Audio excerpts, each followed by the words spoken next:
नमस्कार। दिन भर की अंतर्राष्ट्रीय खबरों पर आपका स्वागत है। आज के इम्पोर्टेंट हाइलाइट्स की बात की जाए तो श्रीलंका अपने उस फैसले को नहीं बदलने वाला है जिसके तहत श्रीलंका के कोस्टल एरिया में किसी भी देश के रिसर्च वेसल्स आकर के रिसर्च कर पाएंगे। यानी कि अब श्रीलंका के कोस्टल एरिया में किसी प्रकार की रिसर्च नहीं की जाएगी और ये भारत के लिए एक बहुत बड़ी जीत बताई जा रही है। इसके अलावा प्रधानमंत्री मोदी जी रूस पहुंच चुके हैं। बहुत भव्य तरीके से उनका स्वागत किया गया और इसी बीच भारत और रूस से जुड़ी हुई 5 इंपॉर्टेंट अपडेट्स सामने निकल के आ रही हैं, जिसमें भगवत गीता को रशियन में ट्रांसलेट किया गया, कुछ इंपॉर्टेंट डिसीजंस लिए गए दोनों देशों के बीच। चीन से ज्यादा प्रधानमंत्री मोदी जी को रिस्पेक्ट दी गई है। अमेरिका ने रशिया यूक्रेन वॉर पर टिप्पणी की है। वहीं नाटो का शिखर सम्मेलन शुरू हो चुका है। इसके अलावा यूके के नए पीएम ने कश्मीर के ऊपर बोलना शुरू किया। इसके अलावा एक दुख की खबर की कल जम्मू एंड कश्मीर में एक टेरर अटैक देखने को मिलता है जिसमें भारतीय सेना के 5 जवान शहीद हो गए हैं। आज के इस वीडियो में भारत, रूस, चीन, श्रीलंका, अमेरिका, यूके, पाकिस्तान से जुड़ी हुई कुछ इंपॉर्टेंट अंतर्राष्ट्रीय खबरें हम आपको बताने वाले हैं। यदि आपको हमारी ये सीरीज पसंद आ रही है तो इसे लाइक और चैनल को सब्सक्राइब जरूर कीजिएगा। सबसे पहले और इंपॉर्टेंट अपडेट की बात की जाए तो श्रीलंका का वो फैसला जिसकी वजह से भारत की चिंताएं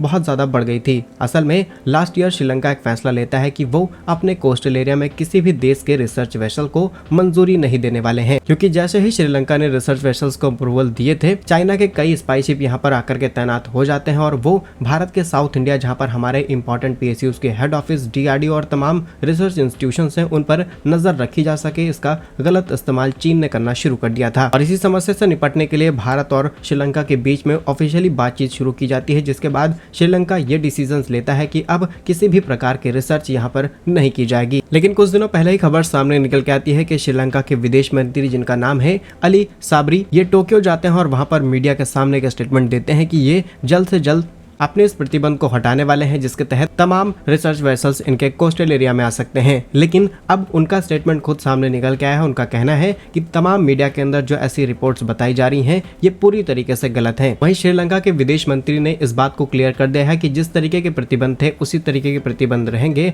हम नहीं चाहते कि हमारे कोस्टल एरिया में आकर के किसी भी प्रकार की रिसर्च की जाए और खासकर जब खतरा भारत के ऊपर आएगा तो हम किसी भी देश का समर्थन नहीं करने वाले हैं। और रही बात उनके स्टेटमेंट की, तो उनका कहना है कि वो अपने जल क्षेत्र में किसी भी विदेशी जहाज को आने की इजाजत देने वाले हैं। यानी कि ट्रांसपोर्टेशन के लिए जिन शिप्स को मंजूरी दी जाती है सिर्फ उसको अप्रूव किया गया है, किसी प्रकार के रिसर्च वेसल्स या फिर स्पाई शिप को यहाँ पर आने नहीं दिया जाएगा। उन्होंने इस बात को क्लियर कर दिया है और इससे ये क्लियर हो चुका है कि श्रीलंका इस समय पूरी तरीके से भारत के साथ है। वहीं इसी बीच श्रीलंका की तरफ से एक और इम्पोर्टेंट स्टेटमेंट दिया जाता है कि इनका जो स्पेशल इकोनॉमिक जोन है वहाँ पर किसी भी विदेशी रिसर्च जहाज को आने की जो बैन लगाए गए हैं ये ऐसे ही चलेंगे और हम इसे आगे एक्सटेंड करते रहेंगे। यानी कि चीन को अगले कई सालों तक यहाँ पर एंट्री नहीं मिलने वाली है। फिलहाल श्रीलंका के इस फैसले पर आप क्या सोचते हैं हमें कमेंट्स में जरूर बताइएगा। अगली इंपॉर्टेंट अपडेट की बात की जाए तो प्रधानमंत्री मोदी जी रूस पहुंच चुके हैं। बहुत भव्य तरीके से उनका स्वागत किया गया, लेकिन इसी बीच कई इंपॉर्टेंट अपडेट सामने निकल के आ रही है, जिसमें पहले अपडेट तो ये है कि किस तरीके से रशिया के अंदर भगवत गीता को बहुत ज्यादा पॉपुलर किया गया और इसे रशियन लैंग्वेज में भी ट्रांसलेट किया गया है। लेकिन ये शुरुआत आज की नहीं बल्कि 1788 में की गई थी और वहीं के एक लेखक जिनका नाम है निकोलाई नेविकोक ने इस ट्रांसलेशन को किया था, जिसके बाद रशिया में काफी ज्यादा भगवत गीता की पॉपुलैरिटी देखने को मिली है। वहीं अगली इंपॉर्टेंट अपडेट की बात की जाए तो जैसे ही पीएम मोदी वहां जाने वाले थे ये चीज क्लियर हो गई थी दोनों देशों को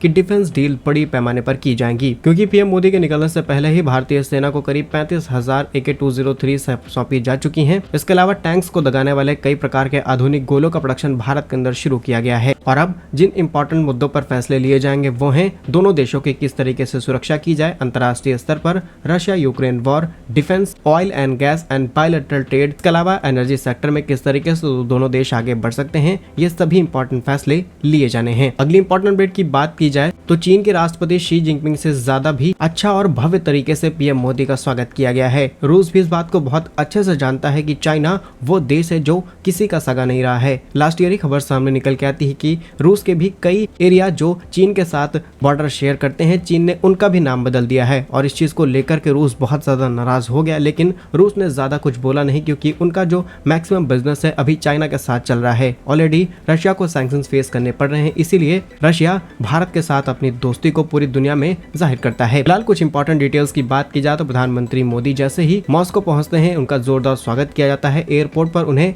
गार्ड ऑफ ऑनर का अवार्ड दिया जाता है। इसके अलावा रूस के प्रथम deputy PM Denis Manturov PM Modi को लेने वहां पहुंचते हैं। वो अपनी कार में बिठा करके होटल तक लाते हैं, लेकिन जब चीन के राष्ट्रपति शी जिनपिंग रूस अपनी यात्रा पर जाते हैं तो ऐसा किसी भी प्रकार का कोई स्वागत उनका नहीं किया जाता। इससे पता चलता है कि भारत और रशिया का जो बॉन्ड है वो कितना ज्यादा स्ट्रॉन्ग है। वहीं अगली इंपॉर्टेंट ब्रेक की बात की जाए तो भारत और रूस की दोस्ती को देखते हुए अमेरिका पूरी तरीके से बौराया हुआ है, लेकिन एक सॉफ्ट पॉलिसी अपनाते हुए अमेरिका ने संदेश जारी किया है। उनका कहना है कि हम भारत के माध्यम से मॉस्को को संदेश देना चाहते हैं कि किसी तरीके से रशिया यूक्रेन वॉर को कम किया जा सके, क्योंकि भारत इस समय रूस का बहुत अच्छा दोस्त है। अगर भारत अपनी ये बात सामने रखता है तो रूस इस बात को एक्सेप्ट कर लेगा। और ये स्टेटमेंट किसी छोटे मोटे आदमी ने नहीं बल्कि अमेरिका के संयुक्त राष्ट्र चार्टर्ड और अमेरिकी विदेशी विभाग के प्रवक्ता मैथ्यू मिलर ने कहा है। देखते हैं भारत इस पर किस तरीके से रिएक्ट करता है। वहीं अगली इंपॉर्टेंट डेट की बात की जाए तो भारत और रूस की दोस्ती को देखते हुए नाटो का शिखर सम्मेलन शुरू हो चुका है। अब इसे ऐसे ही टाइम पर रखा गया है जिससे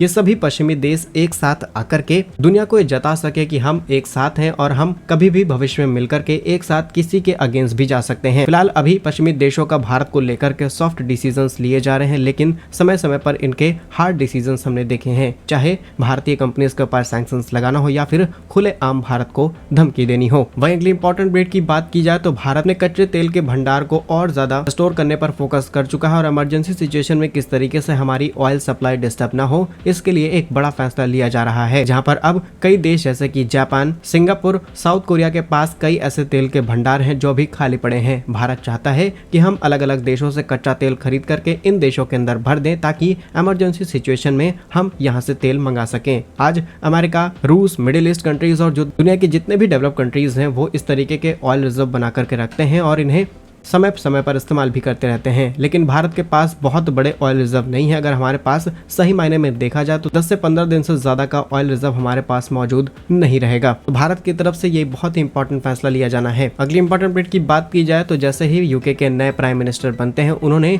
कश्मीर के ऊपर एक खुल के स्टेटमेंट दिया है। उनका कहना है कि कश्मीर भारत का पर्सनल मुद्दा है, अगर पाकिस्तान इसे हमसे बार बार उठाने की कोशिश करेगा तो पाकिस्तान को सही भाषा में जवाब दिया जाएगा। वैसे तो नए पीएम पहले कई बार पाकिस्तान के मुद्दे पर बोल चुके हैं, लेकिन वो ये बात को समझ चुके हैं कि जल्द ही भारत और इनके बीच में एफटीए किए जाना है, कई बड़े ट्रेड्स किए जाने हैं, पूरे यूरोप मार्केट के अंदर एक्सेस लेना है। तो भारत इस समय इनके लिए इकोनॉमिकली बहुत ज्यादा फायदेमंद होने वाला है, इसीलिए ये पाकिस्तान को पूरी तरीके से किनारे कर चुके हैं। वहीं अगली इंपॉर्टेंट और दुख की बात की जाए तो भारत के जम्मू एंड कश्मीर में कठुआ में एक बड़ा आतंकी हमला देखने को मिलता है जिसमें भारतीय सेना के 5 जवान शहीद हो गए हैं और ऐसी खबरें सुनकर के बहुत गुस्सा आता है। वहीं डिटेल्स की बात की जाए तो 8 जुलाई 2024 को हमला किया जाता है जो कि कठुआ जिला जम्मू एंड कश्मीर में मौजूद है। 5 सेना के जवान शहीद हुए हैं और करीब 6 घायल हो चुके हैं। सेना के काफिले पर हमला किया जाता है और इसमें ग्रेनेड और गोलीबारी लगातार की गई है। वैसे तो भारतीय सैनिक कमजोर नहीं है, लगातार उन्होंने मुकाबला करने की कोशिश की, लेकिन जब आपके ऊपर अचानक से हमला किया जाता है तो शायद